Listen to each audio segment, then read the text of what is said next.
I normally do these on Sunday morning. I'm going to change it at this time though, because I want to talk a little bit about what I did today. And that was making the dividers for this drawer. This is going to be another exclusive video that you'll be able to watch if you're a Patreon supporter at any level. Also a channel member on my main channel.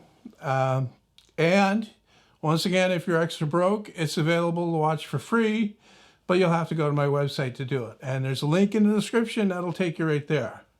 And I'm doing that because, first of all, I don't think that this video making these dividers would do that well.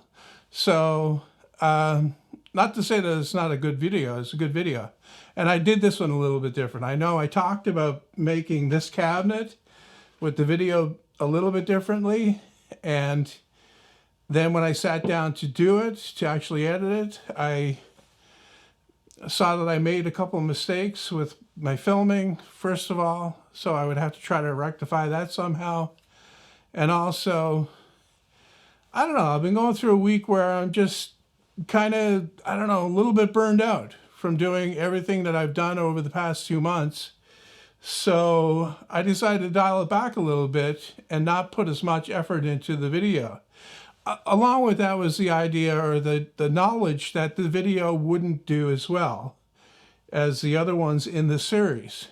Because first, I really couldn't get a good picture of it to show it. And then it's just a cabinet, you know, there are dozens of those, or hundreds of those on YouTube. So I'm actually surprised that it has, say, the 44,000 that it has right now, because I didn't think it would do that well. And I'm not saying that that's doing tremendously well, because, say, the doors for this cabinets here had 100,000 views by the time the next day rolled around. Like, when I'd be talking, at that time, it would have had 100,000, more than double. So, yeah, I didn't, I'm not going to talk about this just yet. Let me talk a little bit more about the dividers. These are something that I was putting off because it's not the building over them that I was concerned about. It was the taking all this junk out of here and putting in there. That would be problematic. That sounds like a full day of messing around, because what I have to do, or what I should do, is clean it out and organize it before I transfer it into there. It'd be a simple matter, just scooping out each bin and putting it straight in there. But over the course of the last, 10 years since I built this, it's really become quite a mess. So that has to be taken care of. And that's the thing that I'm not looking forward to. It was like that file cabinet that I built, you know, the office cabinet that's in my office right now. And it has file folders in there, but it still doesn't have anything, well, not much anyway, in the file folders. I haven't done any filing. You know, I like building a cabinet, but that other part, not so much. So, yeah, I got to get this done probably sometime this week, because I really want to get this out of here. Before I build the doors for up here, I want to be able to get a nice clean picture of that when I do. I want to paint the wall behind me as well to get that clean looking, because, you know, it's a couple of colors right now, plus patches of different stuff on there. So, yeah, get that all cleaned up.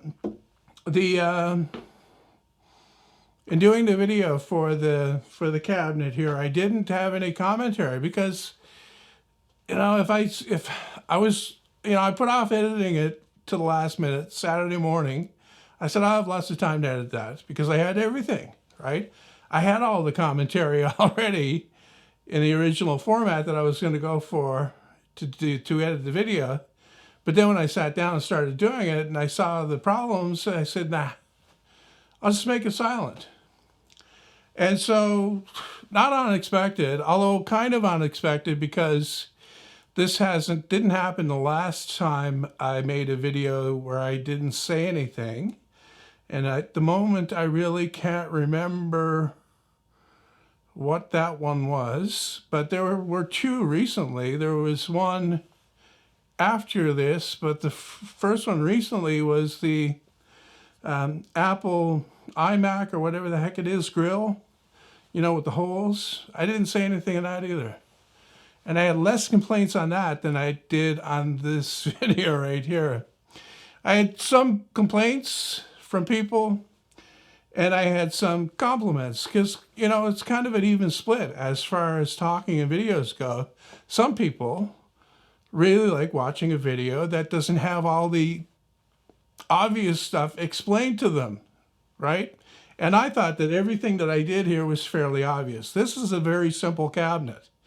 There are 6 parts, 2 sides, a top, a bottom, a fixed shelf, and a back. And then 3 shelves I cut later and put in. There's not a whole lot to it. So I didn't see the need, like the burning need, to come out and record a voiceover to put with it. So, but then I've got comments from people saying, oh, ever since the Maker's Mob thing, you're not making any videos with commentary in it. Well, that's nonsense, because the video that was right before this one were on these doors, and that's full of commentary. And the one before that is full of commentary, and the one before that. Every video in this series, all 4 of them that I made to go along with that Maker's Mob thing, the 9 videos I made for there, have commentary. This is the only one where I didn't. And then when I make the doors, it will have commentary. Yeah, I had one comment saying, is that a first? You know, a video with no commentary? Well, no. All of my best performing videos don't have any commentary, actually. The paper cut video didn't have a word. 13 million views. What's the other one? The Shuriken fidget spinner, no commentary. 12 million views. I think the next one down is my wooden vise, no commentary there. I got a whole bunch of videos, dozens actually, that don't have any commentary, and they did well. And people complain because people look for things to complain about. That's what they do. All right. Anyway, I got some complaining to do here. I bought 2 of these. My other tape, where is it? Hold on. This is the one I've been using lately. It dropped on the floor and it cracked open, and I guess the spring came on, sprung a little bit, but it's kind of working flaky. So I ordered some stuff from Lee Valley, and I saw these tapes there for $11 each, and they're Starrett. I figure Starrett's good. Typically is.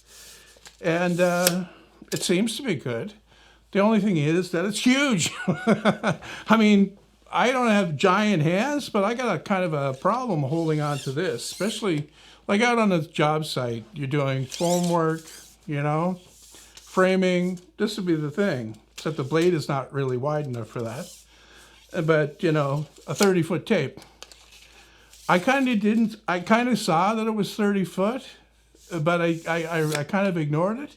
Because in the pictures, it looks smaller than it actually is. It's pretty big. So, I don't know. The other problem is it's very smooth. You see how shiny that is? It's kind of smooth. I'll get used to it. All right, I could also fix this. Or I could just go buy another one, you know? But the only problem is, you know, it's hard to find an accurate tape these days. It seems like every single one is different. Like when I took this and compared it to the tape that's on my table saw, there's a difference, you know? What if I compare these two? You know what, I'm not gonna do that, okay? You can do that at home. Take 2 tapes and compare them together. Seems like there's a kind of a not fixed definition of what an inch is. So you get that accumulation across, you know, 10, 20, 30 inches, and there's a difference. What else can I talk about? The cabinets. I want to talk about the cabinets again, and the idea that they're too good for a workshop. And that's nonsense. That's nonsense. A workshop depends, okay? If you're deriving some great enjoyment from your workshop, you deserve for it to be as nice as you possibly can make it. Now these ones down here, I can do, like I can make crappier cabinets. I've made lots of them, you know, crappier ones. And I can make better ones than this. But I think that this hits the, I don't know, sweet spot for how good I want my workshop to be. I don't see those any better, not really, than the miter saw station. Everything that I did with the miter saw station is basically the same as I did there. I used a little bit more solid wood on that than I did on the miter saw station, but the quality is still there on both things, right?